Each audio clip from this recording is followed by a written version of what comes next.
শুনুন, আজকে রানা গাঙ্গুলিও এখানে এসছেন। আমরা সবাই আমাদের বাড়ির এখানের অ্যাডভোকেট থেকে শুরু করে আমরা সবাই এখানে লাইকালির জন্য অ্যাপিয়ার করেছিলাম। একটা pure politically tainted biased investigation police এখানে চালাচ্ছে। মুখ্যমন্ত্রীর কথায় মুখ্যমন্ত্রীকে খুশি করবার জন্য লাইকালিকে অ্যারেস্ট করা হয়েছে। লাইকালি 10 তারিখে হাইকোর্টে একটা মামলা করেছিল। 11 তারিখ তার কপি এসে বারুইপুর থানায় এসে পৌঁছায়। ঠিক 12 তারিখ কোনো একজন ব্যক্তিকে দিয়ে আরেকটা কমপ্লেন করিয়ে ঠিক সেদিনকে তাকে অ্যারেস্ট করানো হয়। তদন্তের নামে প্রহসন চলছে। ঠিক আগের জামানায় যা চলতো তার ভাবশিষ্য হিসেবে একই কাজ এখানে ওনারা করছেন। আমার ভূমিকা কি গোটা ঘটনায়? ভিডিওতে দেখা যাচ্ছে আমি থানার পুলিশকে সাথে নিয়ে আমি মবকে বরং কন্ট্রোল করছি, আমি সেখানে মবকে থামাচ্ছি। আমার নামে আপনি একটা পলিটিক্যালি মোটিভেটেড বায়াসড ইনভেস্টিগেশন চালু করে দিলেন।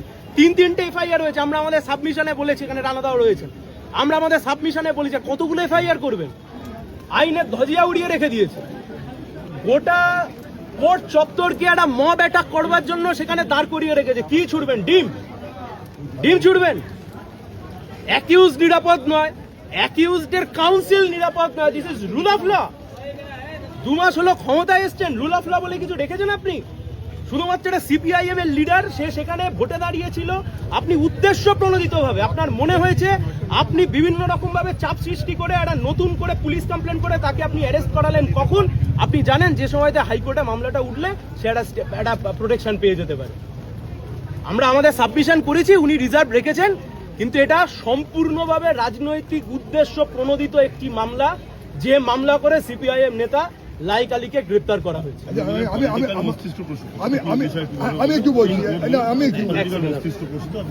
অবশ্যই পলিটিক্যালি মস্তিষ্ক প্রসূত মুখ্যমন্ত্রী বলছেন ধর্ষণের ঘটনাকে সুপারসিড করবার জন্য গোটা বিষয়টাকে কমিউনাল অ্যাঙ্গেল দিয়ে হিন্দু মুসলিম করার চেষ্টা করছেন। আমার ভূমিকাটা কি? আমি পুলিশকে সাথে নিয়ে গিয়ে মবকে কন্ট্রোল করেছি, এটা আমার দোষ? আমি প্রতিবাদী কণ্ঠ হিসেবে গিয়ে ভিকটিমের ফ্যামিলির পাশে দাঁড়িয়েছি, এটা আমার দোষ? আজকে এমন একটা সিচুয়েশন তৈরি করে দেওয়া হলো ধর্ষণের ঘটনাকে সুপারসিড করে এই ঘটনাকে সামনে নিয়ে চলে আসল। লাইকালি কি টেররিস্ট নাকি? আপনি যা পুলিশের আয়োজন করেছেন, যা পুলিশের বন্দোবস্ত করেছেন, এই কাজ যদি ঠিক মতো করে করতেন তাহলে বাচ্চা মেয়েটা রেপড হয়ে খুন হতো না, তার পরবর্তী ঘটনাগুলো ঘটতো না। আমি একটা কথা বলি, ভারতবর্ষের আইনটা খুব পরিষ্কার। একই ঘটনায় ইতিমধ্যে 4টে মামলা, একটা পক্সো কেস, আর এর বাইরে একটা মব লিঞ্চিং, একটা হয়ে গেছে, মার্ডার কেস, যাতে পুলিশকে মারা, এসব হয়ে গেছে। তাহলেও দ্বিতীয় এফআইআর সেই ঘটনায় আরেকটা এফআইআর হয় না। তথাপি যেহেতু মুখ্যমন্ত্রী বলে গেছেন অতৃপ্ত আত্মা, যেহেতু মুখ্যমন্ত্রী বলে গেছেন নির্দোষ, তাই একটা ভুয়ো কমপ্লেন করে পুলিশের রিমান্ডেই 3টে কেসের উল্লেখ আছে।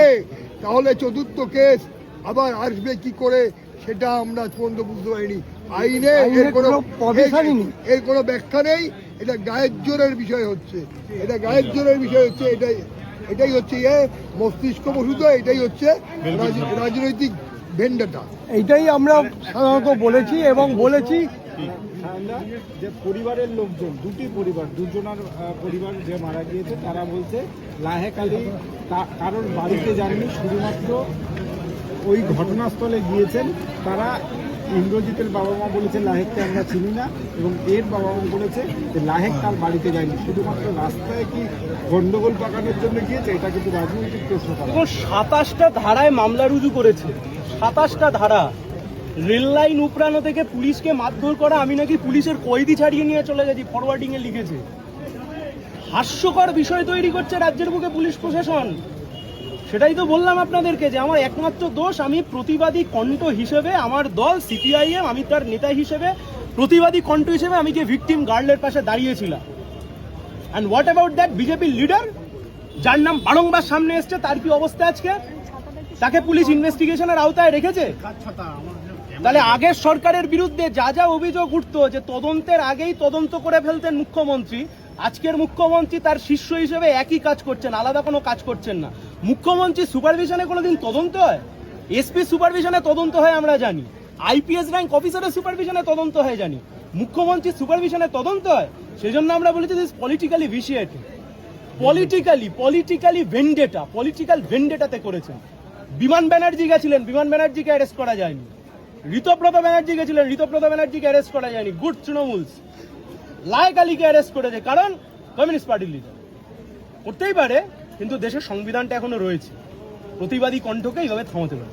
27টা সেকশন, 27টা সেকশন, যার সঙ্গে কমপ্লেন এবং রিমান্ডের কোনো